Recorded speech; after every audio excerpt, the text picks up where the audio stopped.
सम्पूर्णमा नमस्कार। सधैँ चाहिँ आज पनि म गोरखापत्रबाट प्रकाशित लोकसेवा विशेष वस्तुगत प्रश्नोत्तर लिएर उपस्थित भएको छु, जुन हरेक हप्ताको प्रत्येक बुधबार गोरखापत्रबाट प्रकाशित हुने गर्दछ। र ढिला नगरिकन आजको प्रश्नतर्फ लागिहालौँ। प्रश्नतर्फ लाग्नुभन्दा अगाडि प्लिज हाम्रो युट्युब च्यानललाई सब्स्क्राइब गरिदिनु होला। पहिलो प्रश्न रहेको छ, नेपालमा उत्पादित हाइड्रोजनबाट पहिलो पटक सवारी साधन सञ्चालन कहिले गर्यो? यसको उत्तर रहेको छ 2080 चैत्र 18 गते। काठमाडौँ विश्वविद्यालय केयुले काभ्रेको धुलीखेल स्थित आफ्नै परिसरमा हाइड्रोजन रिफ्युलिङ स्टेसन निर्माण गरी हाइड्रोजन इन्जिनयुक्त कारमा हरित हाइड्रोजन भरी गुडाइएको छ। इलेक्ट्रोलाइसिस पद्धति मार्फत पानी खण्डीकरण गरी हाइड्रोजन उत्पादन गरिएको छ।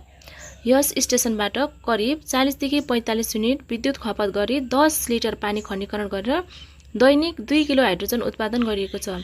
त्यति इन्धनबाट एउटा कार 200 किलोमिटर गुड्छ। अर्को प्रश्न रहेछ प्रश्न नम्बर 2। अन्तर्राष्ट्रिय नेपाली वाङ्मय प्रतिष्ठान बेलायतले प्रदान गर्दै आएको अनेवा नक्षत्र पुरस्कार 2022बाट सम्मानित स्रष्टा को हुनुहुन्छ? यसको उत्तर रहेछ गीता रेग्मी। 2080 चैत्र 14 मा प्रदान राशि 75,000 रुपैयाँ। प्रशान्तको तिरै तीर नियात्रा संग्रहको लागि प्रतिष्ठानले रेग्मीलाई सो पुरस्कारबाट सम्मानित गरेको हो। सो नियात्रा कृतिमा विदेशलाई नेपालीले हेर्ने दृष्टि, विदेश मोह, विदेशिने संस्कृति, डायस्पोरा चेतना आदि विषयलाई गहन रूपमा उठान गरिएको छ। अर्को प्रश्न रहेछ प्रश्न नम्बर 3। नेपाल उद्योग परिसंघ CNI अन्तर्गत नेपाल नेतृत्व फोरमको आयोजनामा प्रथम प्रादेशिक महिला नेतृत्व कृषि सम्मेलन 2024 कहिले सम्पन्न भयो? कहिले सम्पन्न भएको हो?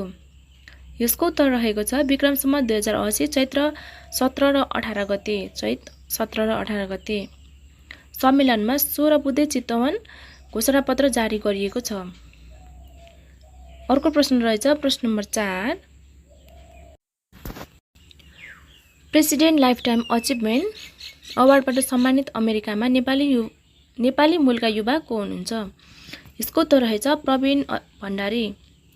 4100 घण्टा स्वयंसेवा गरी आफ्नो समुदाय र समाजमा योगदान दिएको भन्दै अमेरिकी सरकारले एक महत्त्वपूर्ण अवार्ड प्रदान गरिएको हो। पर्वतका भण्डारीले अमेरिकामा रही नेपाली समुदाय र अमेरिकी समुदायलाई कोभिड-19 र अन्य समयमा समेत सहयोग गर्दै आएका थिए। अर्को प्रश्न रहेछ प्रश्न नम्बर 5। कृषि व्यवसाय एवं उपभोक्ताको हितलाई ध्यानमा राखी कृषि मूल्य सूचना प्रणाली कुन प्रदेशमा सञ्चालनमा ल्याइएको छ? यसको उत्तर रहेको छ कोशी प्रदेश। विक्रम सम्वत 2080 चैत्र 14 गतेबाट।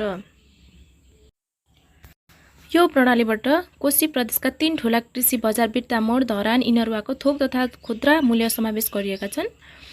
विराटनगरको कृषि बजार भने हाल मूल्य सूचना प्रणालीमा समावेश भएको छैन। अर्को प्रश्न रहेछ प्रश्न नम्बर 6। यस वर्ष 2080 को महामूर्ख सम्मेलनमा महामूर्खको उपाधि कसलाई प्रदान गरियो? यसको उत्तर रहेछ रामचन्द्र मण्डल, मधेस प्रदेश सभाका सभामुख। सम्मानित व्यक्तित्वहरू महामूर्खको उपाधि रामचन्द्र मण्डल, सभामुख मधेस प्रदेश। पटमूर्खको उपाधि सुभाष चन्द्र शिवाकोटी। मूर्ख महामण्डलेश्वरको उपाधि प्रेम विदेल ललन। सदाबहार मूर्खको उपाधि महावीर दास। वैशाखानन्दको उपाधि दिनेश पूर्वे। स्थायी मूर्खको उपाधि सुभाष चन्द्र शाह।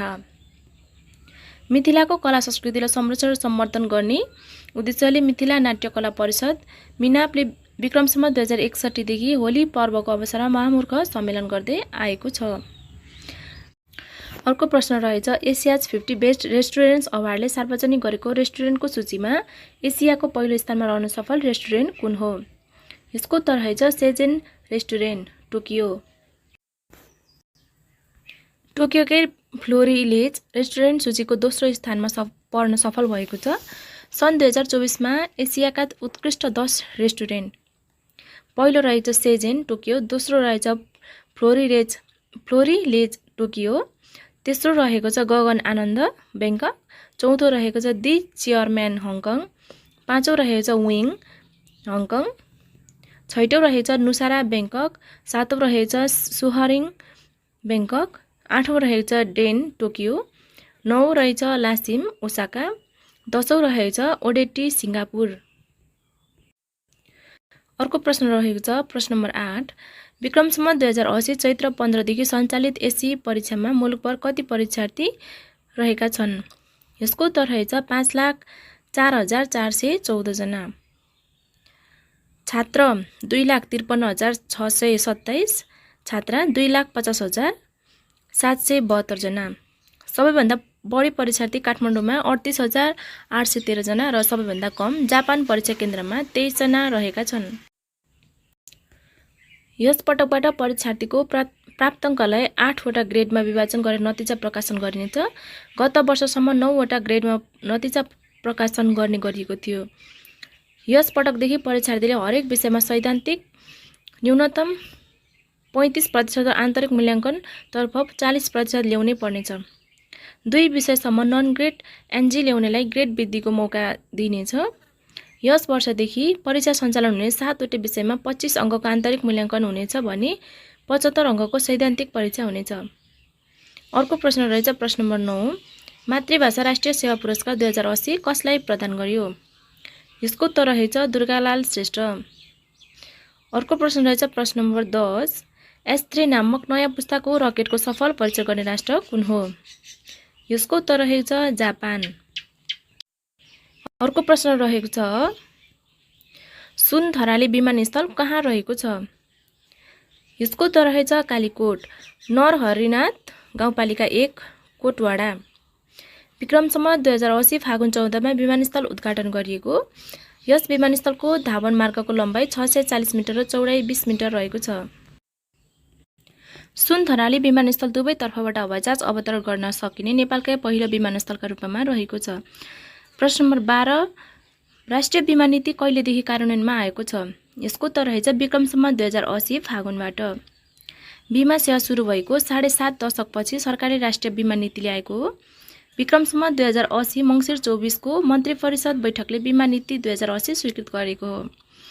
नेपाल बैंकको लगानीमा 2004 सालमा नेपाल माल चलानी तथा बीमा कम्पनी हालको नेपाल इन्स्योरेन्स स्थापना भएको थियो। सो पश्चात 2024 सालमा राष्ट्रिय बीमा संस्थान हालको राष्ट्रिय जीवन बीमा कम्पनी र 2025 मा नियामक निकाय बीमा समिति हालको नेपाल बीमा प्राधिकरण स्थापना भएको हो। प्रमुख प्रावधान, बीमा क्षेत्रमा भएको लगानीयोग्य पुँजीलाई राष्ट्रिय पूर्वाधार विकास र उत्पादनशील क्षेत्रमा परिचालन गर्ने, गरिबीको रेखामुनि रहेकोलाई बीमा शुल्कमा छुट, बीमा कलेज स्थापना, बीमा क्षेत्रमा अन्तर्राष्ट्रिय स्तरको लेखा प्रणाली, सामूहिक कोष मार्फत भूकम्प, हवाई, कृषि र लघु बीमा सञ्चालन, बीमा क्षेत्रको की पर्फर्मेन्स इन्डिकेटर बनाइने, वातावरणीय प्रभाव र गरिबीको दृष्टिले जोखिममा रहेको व्यवसायको बीमा, भूगोल र समय अनुसार फरक फरक बीमा, विदेशमा रहेका नेपालीलाई बीमाको दायरामा पुनर्बीमा, विदेशी मुद्रा आर्जनको माध्यम बनाइने, बीमामा हुन सक्ने ठगी एवं जालसाजी नियन्त्रण, भूगोल र समाज अनुसार फरक फरक बीमा।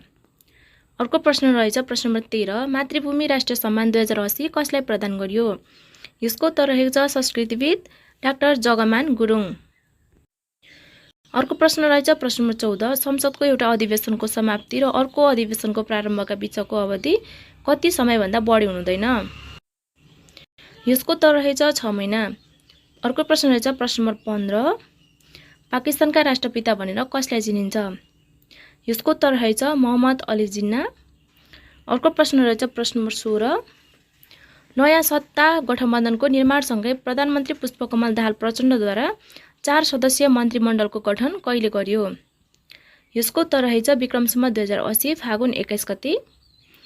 प्रधानमन्त्री प्रचण्डद्वारा पुराना सबै मन्त्री हटाई फागुन 21 गते एमालेबाट पदमगिरी, माओवादीबाट हितबहादुर तामाङ र राजसभाबाट डोल प्रसाद अर्याललाई मन्त्री नियुक्त गरिएको हो। सत्ता समीकरण बदलिएपछि फागुन 21 मा 4 दलको बैठकद्वारा 8 बुँदे सहमति गरियो। प्रधानमन्त्री एवं नेकपा माओवादी केन्द्रका अध्यक्ष पुष्पकमल दाहाल प्रचण्ड, नेकपा एमालेका अध्यक्ष केपी शर्मा ओली, राजसभाका सभापति रवि लामिछाने र जनता समाजवादी पार्टी नेपालका अध्यक्ष उपेन्द्र यादवद्वारा सहमतिमा हस्ताक्षर भएको हो। अर्को प्रश्न रहेछ प्रश्न नम्बर 17 विश्वमा सर्वप्रथम ओजोन तह सुरक्षा सम्बन्धी अन्तर्राष्ट्रिय सम्मेलन कहिले र कहाँ भएको थियो? यसको उत्तर रहेको छ सन् 1987 क्यानाडाको मन्ट्रियलमा। अर्को प्रश्न रहेछ प्रश्न नम्बर 18 दिगो विकास लक्ष्यको 5P भन्नाले के बुझिन्छ?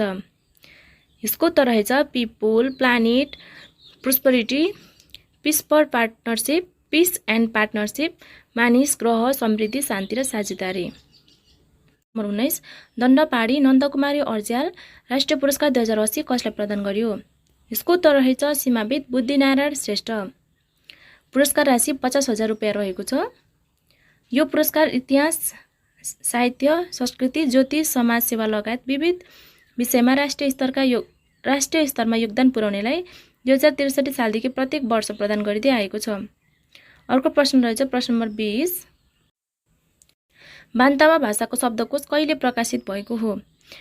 यसको उत्तर रहेछ विक्रम सम्वत 2080 चैत। बान्तावा शब्दकोश बान्तावा नेपाली अङ्ग्रेजी भाषामा रहेको छ। नेपाल प्रज्ञा प्रतिष्ठानका पूर्व कुलपति बैरागी काइला, बान्तावा शब्दकोश तथा व्याकरण निर्माता समितिका अध्यक्ष कुलबहादुर राई, किरात राई यायोखाका उपाध्यक्ष युवराज राई लगायत 2080 चैत 14 मा सार्वजनिक गरिएको हो। 11 वर्ष अघि कुलबहादुर राईको अध्यक्षतामा बान्तावा शब्दकोश तथा व्याकरण निर्माण समिति बनेको थियो। समितिले भाषा वैज्ञानिक प्राडा नोबल किशोर राईको संयोजकतामा शब्दकोश निर्माण सम्पादक मण्डल गठन गरेको थियो। सदस्यमा पदम कुमार राई, निराजन राई र डिक बान्तावा थिए। अन्तिममा हजुरहरूलाई कस्तो लाग्यो please like, comment, share and subscribe गरिदिनु होला।